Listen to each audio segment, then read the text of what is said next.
G'day guys. So we are in a client's, I think it's a 2016 Silverline. It's a Jayco Silverline, about a 23 footer, possibly. It's got the slide out bed. So this is a really great example of a customer that's really happy with their Caravan. They don't want to replace the Caravan, but want to do almost a renovation on the van.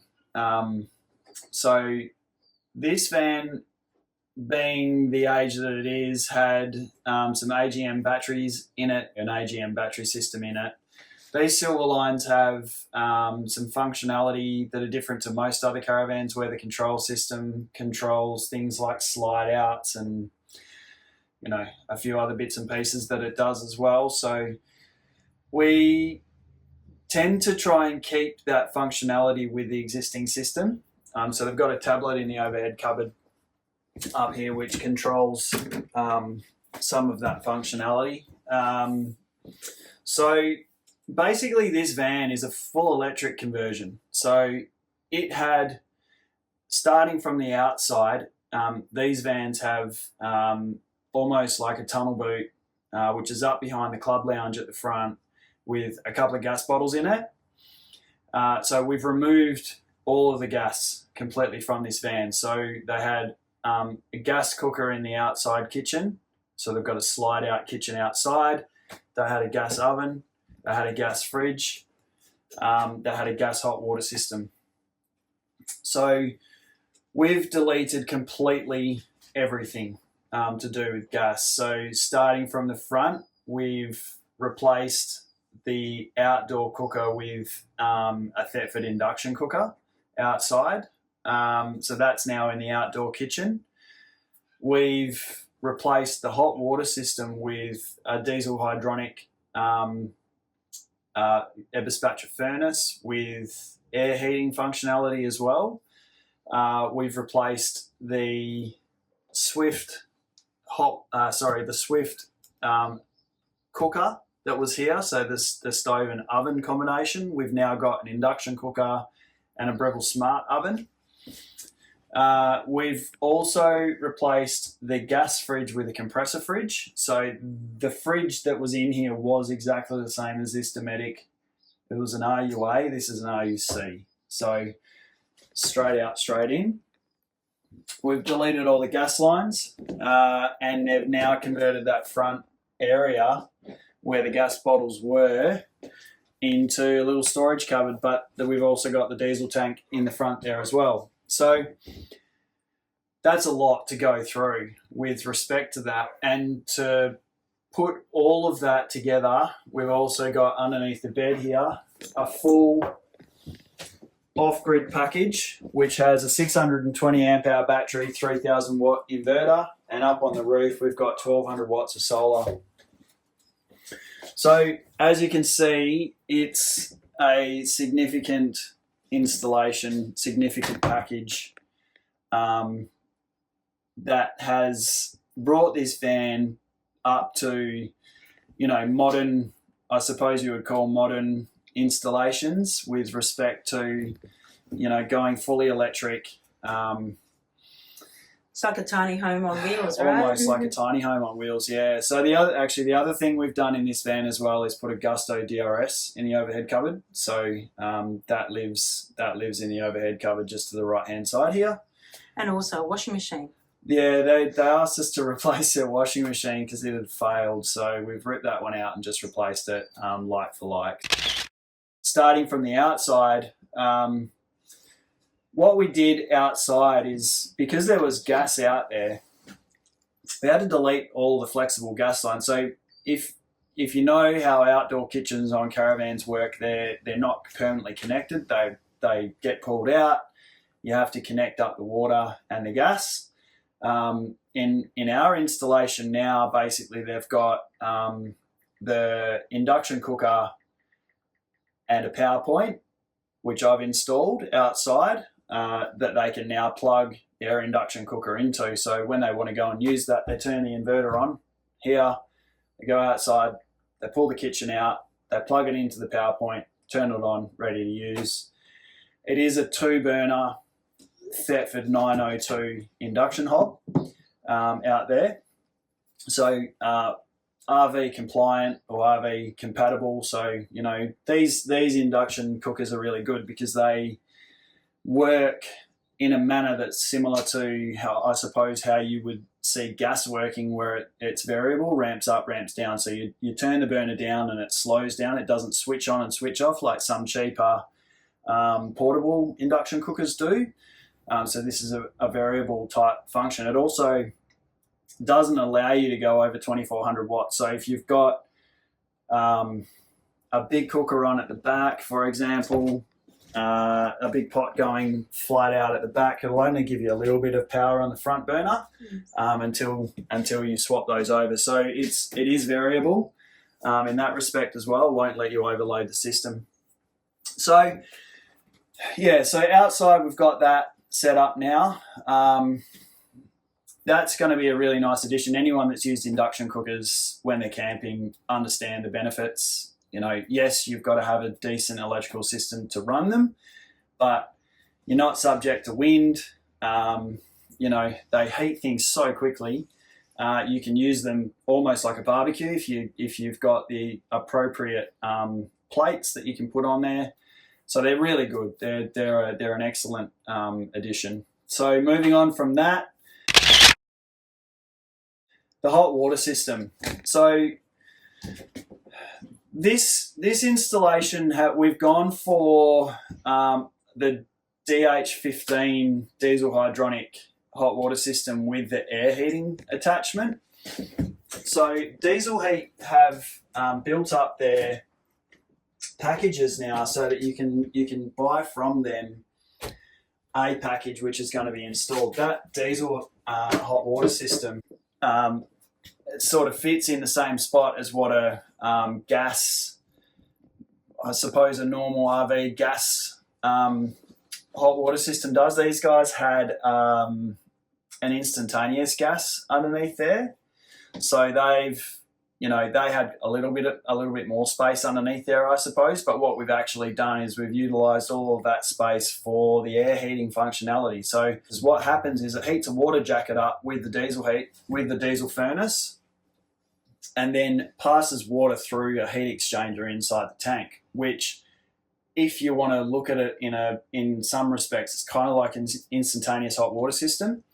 That then also, as soon as you turn the air heating function on, it also turns a valve on which allows the hot water to pass through the air heating function and then passes the air through into your living space. So anyone that's had a diesel heater in their van in the past understands how ridiculously efficient they are. So from the perspective of applying that to heating hot water, you can understand how efficient that becomes as well. So, you know, we run a 10 litre diesel tank in the front, but, you know,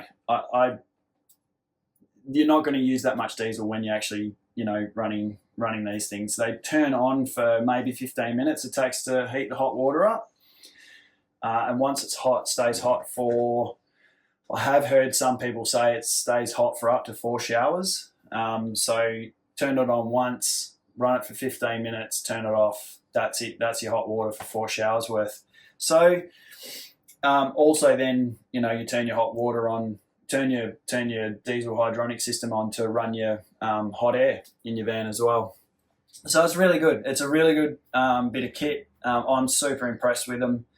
The quality of the build of the actual hot water system is really nice. It's all stainless steel. It's an Eberspatcher furnace with pump, so super quiet. Diesel Heat have also got these new controllers up here, which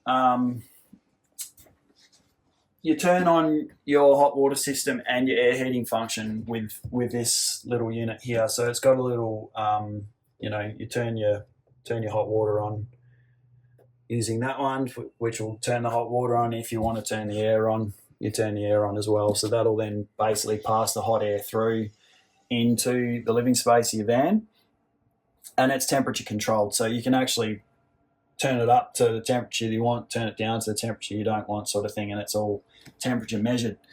So again, a really nice bit of kit. that you know, is bringing everything up into a really nice modern space.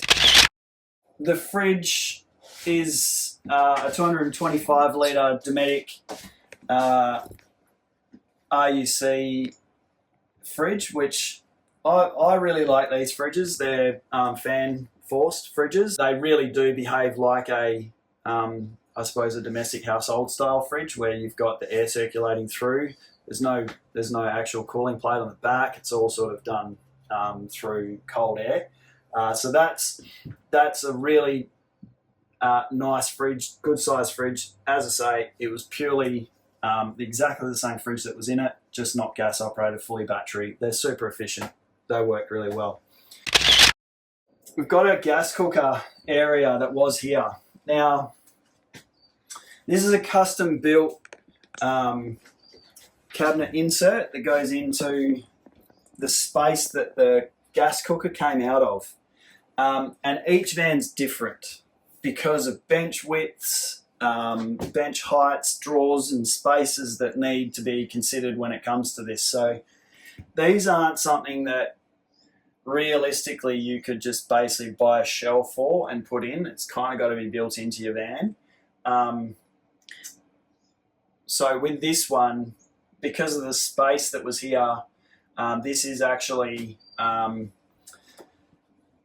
a little bit shorter than some of the others that we've done from a cabinet perspective, because the bench top in this Jayco is not as wide, so this is a lot shorter. So it might be like a 600 bench, whereas most of the benches are around that 700 mil deep. So the considerations for space here and ventilation and that sort of thing. So again, we've got an induction cooker at the top. We've got the Breville Smart Oven underneath, which we have the Breville Smart Oven in our van as well, and we are super happy with it. We've had it in our van for probably 2 years, and it's awesome. It gets used for toast and all sorts of stuff. Jen, do you want to say something about it? So the Breville, I'm seeing, you know, more and more people use them in their caravans, and they are excellent. So you can get away with getting rid of your toaster, getting rid of your oven, and it does everything. It's an air fryer as well, so you can do chips or all those sorts of goodies. You can roast food in them, you can do pizza in them, you can do your toast. Yeah, there's not much you can't do them, so they are excellent. And the other thing as well, I mean, you can see here we've retained the microwave, but if you don't use a microwave, a lot of people tell us they just turn their microwave into a storage cupboard, which is what we've done in our van as well. They do actually fit directly into the space that a microwave fits, so you can just pull your microwave out and put a Breville Smart Oven in its place if you have the capacity in inverter and battery to be able to do it. So that's an option as well. The only downside to them, I think, is probably they do generate a little bit of heat. So you do need to consider that with your build and your installation, that you need to account for the heat dissipation that they actually create. So that's just something to keep in mind if you are looking at doing that. As I say, with this build, it's fully insulated inside here. Our friend Addo from Salty Bones came and did the cabinet work for us. So there was a few considerations here with this particular build that we, as I say, the depth of the cabinet, you know, determined how much space we had and what we needed to do with all of this. So I've used this, I've been testing this for quite a while now and run the Smart Oven on like a 2-hour cook, on a 2-hour bake, multiple times over and over and over, and it works really well. It's a really nice solution for anyone that wants to go fully electric, wants to get rid of their gas. This is a really good option. Gusto DRS. Look, we've installed probably not quite 10 of them now. They're a really good option for those that are considering putting a dust reduction system in. 3 options that most people look at. You've got the Dometic DRS, which is it's a passive one, so you've got to be driving down the road. It forces air in through movement of the van, movement of the air, whereas the Gusto and say the Caravan, for example, are electric driven, so they're active pressurization systems. So the Gusto has some benefits over the Caravan in the sense that it is not roof mounted, so you get more space for solar panels on the roof. That's definitely a consideration in builds like this, where they are big electrical systems. They need all the solar they can get. That taking up roof space with a pressurization system might not be the best solution. So in this particular application, it's been really good. They also have a filter restriction indicator, so it'll tell you basically when the filter's needing servicing. You know, others don't have that feature. They just sort of, you know, you just service them at intervals, or some people don't even service them, which is not ideal. But this one will actually tell you that there's a blockage in the filter. As I say, they are side mount, so they're a little bit easier to access from the perspective of maintenance as well. There's a bunch of pros and cons to both. Caravan, you can rip a vent out, put it in its place kind of thing. Don't need to run any cables because most of the vents you have got electrical supplies already in them. The Gusto needs a bit of a bigger supply to it, so a slightly bigger cable is required than, say, the Caravan. So as I say, there's pluses and minuses of both. This installation, we've chosen the Gusto because we needed all the rooftop space that we could get for the solar panels that we put up there. So now we start talking about the electrical system. This is a significant system. It's 1200 watts of solar on the roof, a 620 amp hour battery, a 3000 watt inverter charger. We've got a DC-DC charger, which obviously, as we always do, has been cabled out for the solar regulator input to have portables if they need it. You know, there's 2 separate solar regulators. Everything's compliant to the standards. We've got the battery itself, which we'll just bring over here and show you. Look, I guess with this battery, that is a 620 amp hour battery that is compliant to the standard. It's fully vented, fully enclosed. It's vented out through the floor, so it's completely separated, completely sealed off from the living space. As we always talk about, we've got the fused solar panels coming down from the roof. We always do that underneath the seat. Sorry, this is actually underneath the bed. Underneath the bed here with isolation. This, as I mentioned at the beginning of the video, it's got a BM Pro system in it, which is back when Jayco were using BM Pro. So we've retained that from the perspective of purely just DC isolation. So it's got, you know, lights, pump, USBs, all the things, the slide out, the electric awning, everything comes through the BM Pro system here. I've not touched that. I've taken away any charging that unit does, and we've given that all to the EnerDrive system here underneath the bed. We've put up here on the pillar here, the inverter controller for the EnerDrive 3000 watt inverter, and obviously Simarine. So Simarine, as we always do in these big systems, is we give the owner the ability to monitor the amount of solar that's coming in. The DC-DC charger, which has obviously got your portables, your 12 volt loads, and then your totals, how much is coming in and out. So basically that gives you a really good flow through of how much and what, you know, how much time you got left, how much charge is coming through, where the charge is coming from. So at the moment, it's May. So we're about a month now away from winter solstice. So we're, you know, it's getting cold, sun's getting lower in the sky, we're seeing more cloud cover. this system has been running. We've had this van for a few months now because of the scope of work that was required to get this done, and we've been using the van.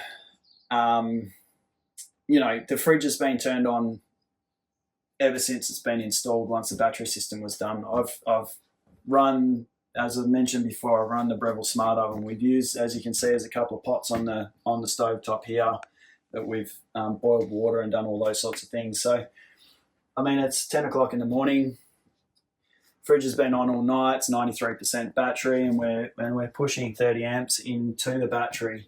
And I've been testing the induction cooker as well. Yeah, and I've also heated the hot water this morning. So we've really been using the system in anger this morning, as if you were living in here.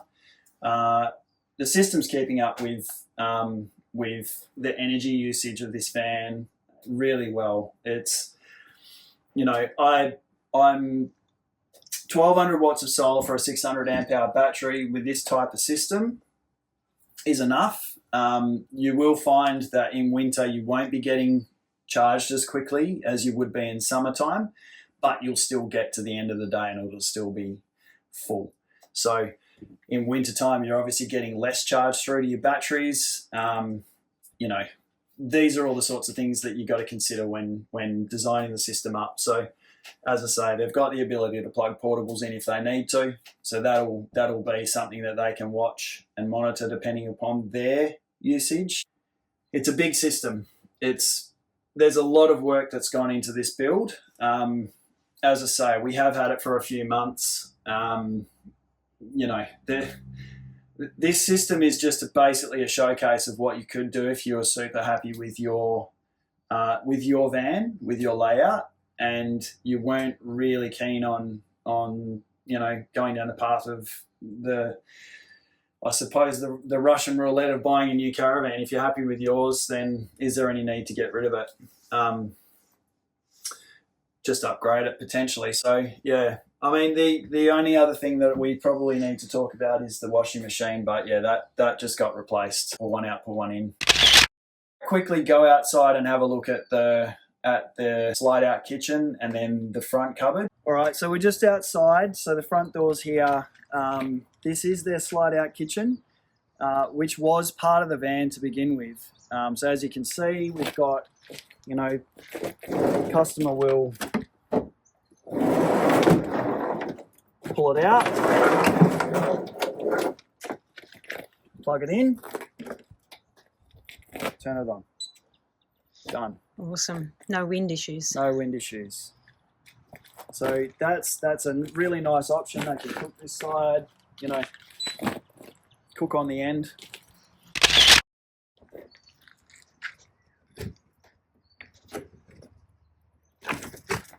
All right, so this is the diesel tank for the diesel hot water system. So yeah, basically super easy. 10 litre fuel tank. As I said before, they are super efficient. They barely use any fuel. I think it's like 100 mil an hour or something like that. It's crazy. It's all locked up, out of the way.